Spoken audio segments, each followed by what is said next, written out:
Ponniyin Selvan, trans. The Son of Ponni is a historical fiction novel by Indian author Kalki Krishnamurthy, written in Tamil. It was first serialized in the weekly editions of Kalki, a Tamil magazine, from the 29th of October 1950 to the 16th of May 1954 and later integrated into 5 volumes in 1955. In about 2,210 pages, it tells the story of early days of Chola Prince Arulmozhivarman.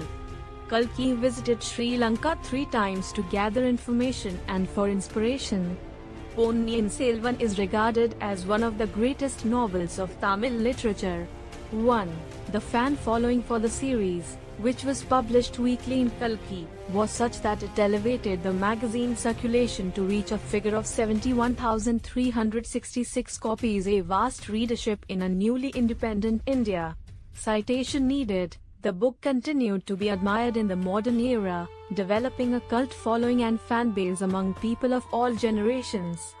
Ponniyin Selvan has garnered critical acclaim for its tightly woven plot, vivid narration, wit of the dialogue, and portrayal of the intrigues and power struggle of the Chola Empire in the 10th century.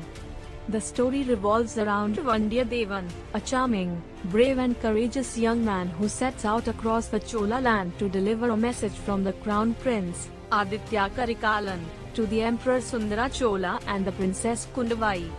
The story shuttles between Vandiyathevan's travels in Chola country and the young Prince Arulmozhivarman's, later known as Raja Chola, travels in Sri Lanka.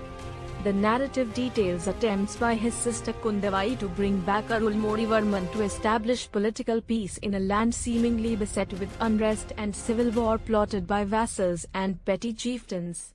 Parantaka Chola was succeeded by his second son Gandharaditya, as the eldest son Rajaditya had died in a battle. At the time of Gandharaditya's death, his son Madhurantaka was a 2-year-old child and hence Gandharaditya's brother Arinjaya ascended the throne. After Arinjaya's death, his son Parantaka II, Sundara Chola, was crowned. He had 2 sons, Aditya Karikalan, Arulmozhivarman, and a daughter named Kundavai. The story begins as the Emperor Sundara Chola is ill and bedridden. His son Aditya Karikalan is the general of the Northern Command and lives in Kanchi. The younger son Arulmozhivarman is in Sri Lanka on a military campaign. Their sister Kundavai lives in the Chola royal household at Padayarai.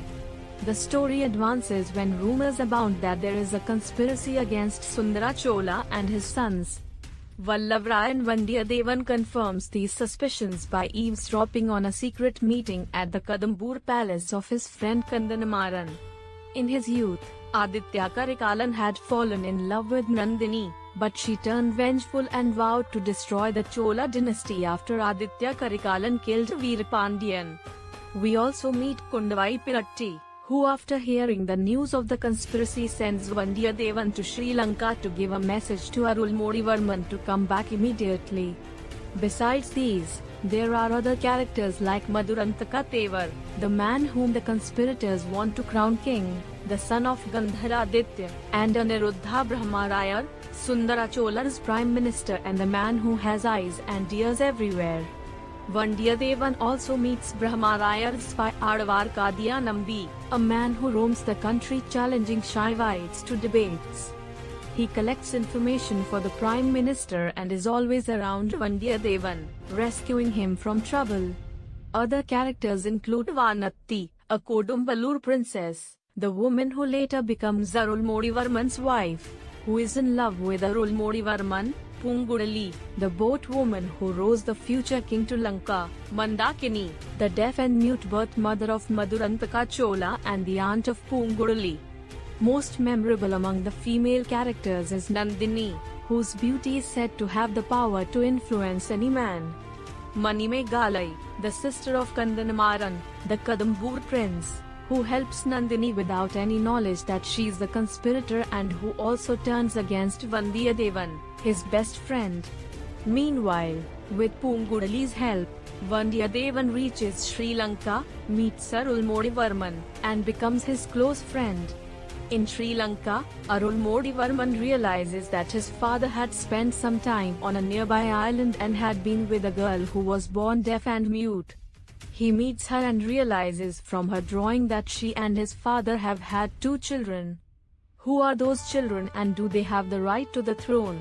Later one day in Thirupurambayam forest, Vandiyadevan sees Nandini and the Pandya conspirators place a small boy on a throne and take a vow in front of him. Who is this boy and what right does he have to the throne? While coming back from Sri Lanka, Arulmozhivarman is caught in a cyclone and goes missing. Rumor spreads that he is dead, but he survives and recuperates at Sudamni Viharam, a Buddhist monastery inn. Then slowly the dispersed family starts assembling. The conspirators meanwhile choose a day in which both the emperor and both of his sons will be assassinated. Nandini in the meantime calls Aditya Karikalan to Kadambur palace to discuss the future of the kingdom. Though Karikalan knows that his life is in utter danger, he travels to Kadambur to meet with Nandini.